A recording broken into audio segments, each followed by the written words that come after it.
Tardes, estamos con otro encuentro del curso de adultos mayores. Vamos a darle continuidad a la semana pasada, a los temas de la semana pasada. Nosotros empezamos a incursionar en lo que son los síndromes geriátricos, en lo que son los factores de más riesgo, digamos, donde la salud del adulto mayor se empieza a volver más frágil y se pueden generar, digamos, situaciones de dependencia funcional que se mantengan en el tiempo.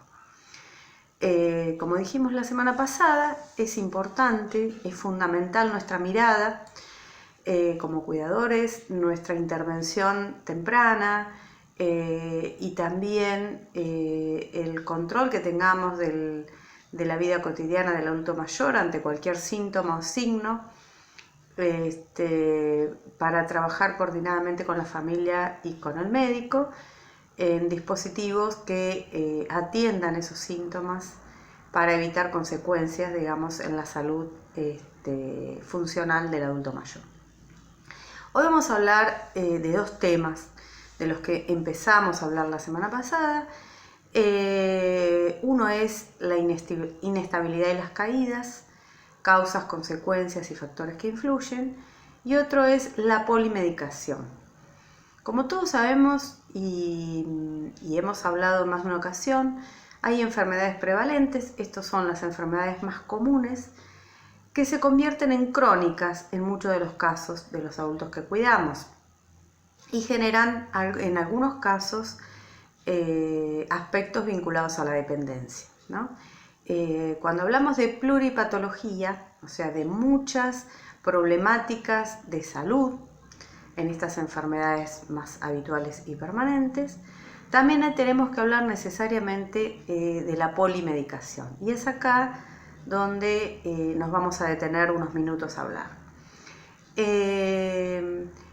Cuando una persona mayor tiene más de 3 diagnósticos, o sea, tiene hipertensión, tiene diabetes, tiene un Parkinson, tiene un problema de tiroides, tiene una cardiopatía, tiene algún problema osteoarticular, alguna artrosis severa o alguna artritis. Cuando tiene más de una patología, de un problema, también normalmente, habitualmente, tienen mucha medicación, polimedicación. Entonces, es tarea de nosotros como cuidadores saber exactamente y que el adulto mayor también sepa exactamente cuál es el plan de tratamientos de manera tal que se pueda ordenar, porque esto es muy frecuente, digamos, los olvidos o la sobremedicación por olvido. Entonces, que ordenar, digamos, el tema de la medicación y en lo posible que el adulto mayor lo conozca y pueda hacerse cargo de esa medicación es importante y fundamental. Para eso podemos utilizar varias herramientas. Lo más habitual y común es el pastillero, pero también cuando tenemos algún problema cognitivo, algún problema mental asociado a los otros problemas de salud de base, podemos utilizar gráficos que marquen las horas del día para tal medicamento. Entonces dibujos que marquen el medicamento del desayuno, el medicamento del almuerzo, de la merienda y de la cena con gráficos. Gráficos más pastilleros es una herramienta importante. Cuando se realiza la visita al médico, otra herramienta que es importante y fundamental es que el médico conozca, porque muchas veces los adultos mayores, además de su médico de cabecera, visitan especialistas. Y no siempre el médico de cabecera, quien es la puerta de entrada del sistema de salud, quien es el que debe tener toda la información de los tratamientos y de la salud del adulto mayor, está al tanto. Por ahí no están al tanto de lo que el cardiólogo administró e indicó, por ahí no está al tanto de lo que el nefrólogo, el especialista en riñones, por ahí no está al tanto del reumatólogo, y la persona está tomando un montón de medicación que también puede generar efectos cruzados. Pero no solamente las medicaciones habituales para los problemas de salud habituales.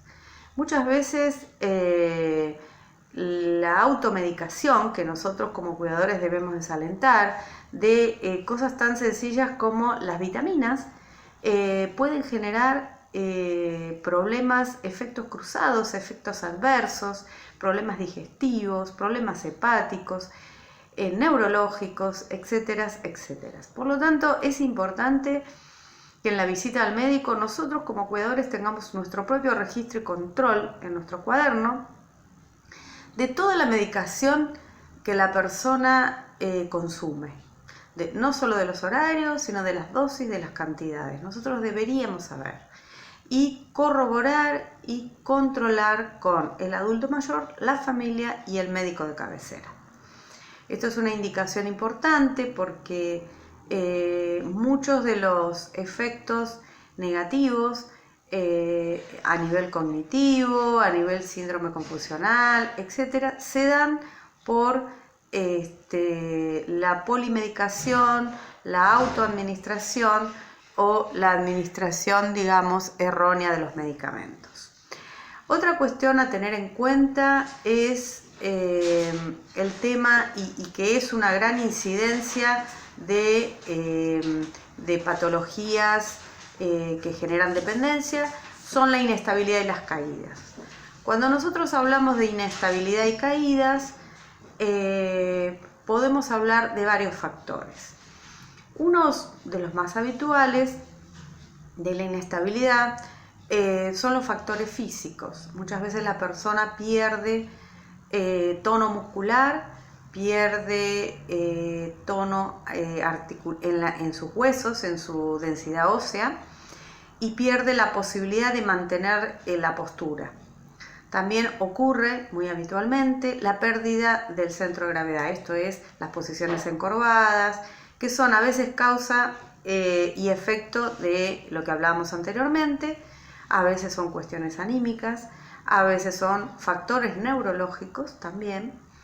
Entonces eso es importante tener en cuenta. Hasta dónde, digamos, es un factor físico patológico que nos está mostrando, digamos, el avance de un problema de salud grave, o hasta dónde es una cuestión funcional del cuerpo del adulto mayor.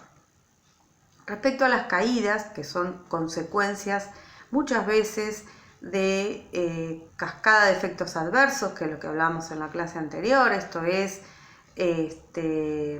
la posibilidad de que el adulto mayor tenga mayor dependencia, terminar con la institucionalización y a veces con el fallecimiento. Por eso nuestra atención, por eso tenemos que estar atentos a las posibles caídas. Pueden también deberse a factores, como decíamos recién, fisiológicos normales de deterioro de algunas funciones físicas.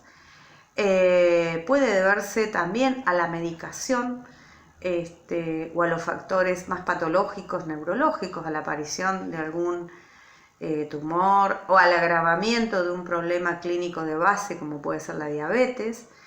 Puede ser a la aparición de una enfermedad como el Parkinson, que produce rigidez, inestabilidad de caídas,